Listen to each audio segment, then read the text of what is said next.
हमारे लिए अगर जैसे हमें कैलेंडर लेना हो तो हमें कौन सा कैलेंडर लेना चाहिए? हमें तो कैलेंडर ही मार्केट में वही मिलता है 1 जनवरी से ही। हाँ नहीं, कैलेंडर तो शब्द ही इंग्लिश का आ गया, तो कैलेंडर लेने जाएंगे तो वही मिलेगा जिसमें डेट्स होंगी। हाँ, या फिर जो गवर्नमेंट हॉलीडेज हैं वो लिखे होंगे। ओके। लेकिन हमें तो पंचांग चाहिए, तो पंचांग के लिए जैसे मैंने बताया दिवाकर नहीं, पंचांग से आपने मुहूर्त के लिए तो बता दिया। हाँ, लेकिन जैसे हमें सामान्य घर में जो तिथियां हैं, तारीख देखनी है, तो हम ऐसा ही कोई कैलेंडर ले जिसमें, क्योंकि अभी तो कैलेंडर कैसा मिलता है जो मैंने देखा, इंग्लिश कैलेंडर में तिथियां लिखी होती हैं। कोई ऐसा कैलेंडर भी है कि कैलेंडर तिथियों वाला हो? नहीं, मुझे नहीं लगता मार्केट में ऐसा कोई है। हाँ, ऐसा तो होंगे जो इंग्लिश कैलेंडर पे प्रत्येक इंग्लिश डेट पे हिंदी तिथि लिखी होगी। जी जी जी। लेकिन हिंदी तिथि पे इंग्लिश डेट हो, ऐसा तो शायद मुझे नहीं लग रहा कि कैलेंडर है, मैंने नहीं देखा है। ओहो, तो लगता है मतलब माता चाहती है आज बात हुई, क्या पता हमें इसको कुछ करना पड़े। हाँ हाँ, बिल्कुल होना चाहिए। और अच्छा कैलेंडर अगर ऐसा निकल जाए, पंचांग निकल जाए तो बहुत अच्छा है।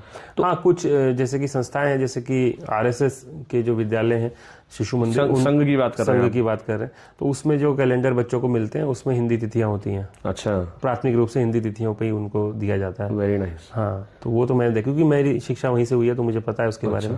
बाकी और भी कुछ संस्थाएं होंगी, कर रही होंगी। संघ थोड़ा सा संस्कृति के प्रति ज्यादा उजागर। हाँ, बिल्कुल, ये तो बात है। ये तो इसमें हमें भी कोई दो राय नहीं है। बहुत अच्छा है जी। तो जो है मैं जो आपने बताया उसको मैं एक बार मतलब मैं एक बहुत कम समझ रखता हूँ। मुझे लगता है अगर मुझे समझ में आ गया तो बहुतों को समझ में आ सकता है, बहुत सारे लोगों को। तो मैं जो समझाऊं वो बताता हूँ, जो मतलब मैं इसको समराइज करने की कोशिश करता हूँ। बिल्कुल। आपने बताया कि पंचांग के 5 अंग होते हैं। 5 अंग हैं। पहला जो अंग है वो है आपका तिथि। ठीक है ना? जैसे हम प्रथमा, तृतीया, द्वितीया, त्रयोदशी, है ना, इसको पूर्णिमा और अमावस्या, मतलब हम इसको लेकर पूर्णिमा तक जाएंगे, फिर पूर्णिमा से दोबारा स्थितियां शुरू होगी, फिर अमावस्या तक जाएंगे। पूर्णिमा वो है जो जहाँ पे पूर्ण चंद्रमा हो जाएगा जी, और अमावस्या वो है जहाँ पूरे चंद्रमा जा चुका होगा। बिल्कुल। जैसे हमारे कनखल क्षेत्र में तिल मांडलेश्वर नाम के एक शिवलिंग है, महादेव का एक स्वरूप है। तो अक्सर हमने उसमें सुना है कि कोई मतलब वो तिल तिल करके बढ़ता है और घटता है। तो ये मतलब बहुत सारे लोगों को ये है ना एक समझना बड़ा कठिन होगा, लेकिन ऐसा होता है।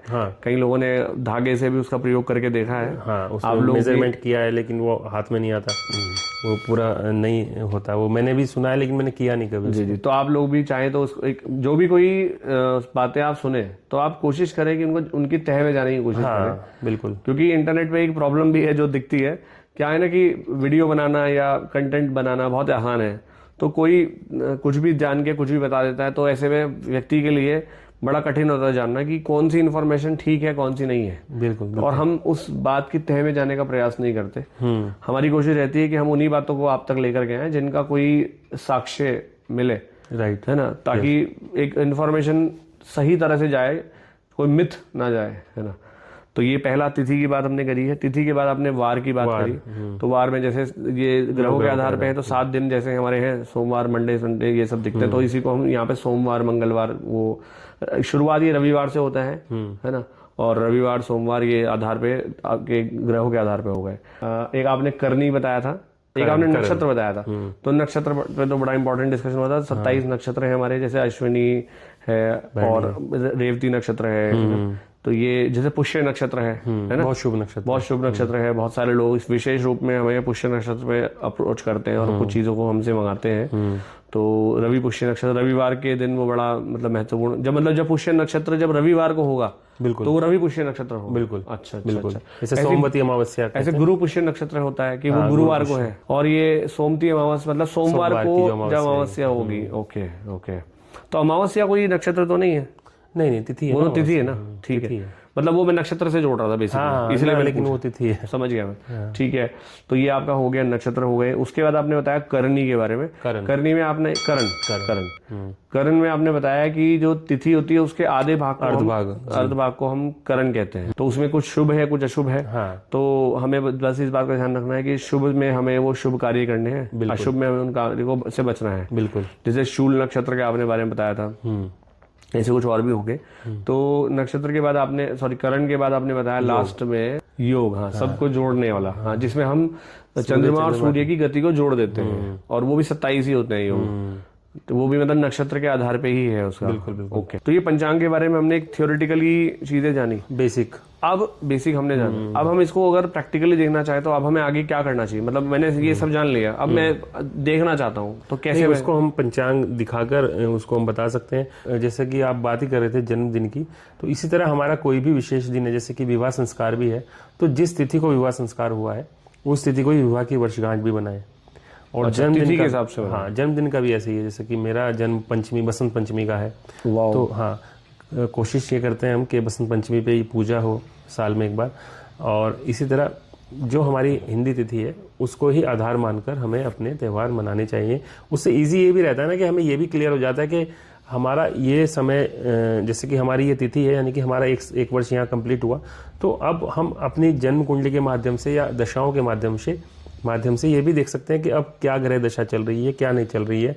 और जैसे कि हमें कोई राहु की या किसी भी ऐसी दशा चल रही है जिसमें हमें नवग्रह की पूजा करानी है, या हमारे किसी पंडित जी ने बोला है कि ये पूजा करानी है, तो वो पूजा भी हमारे जन्मदिन की तिथि के आधार पर ही होगी।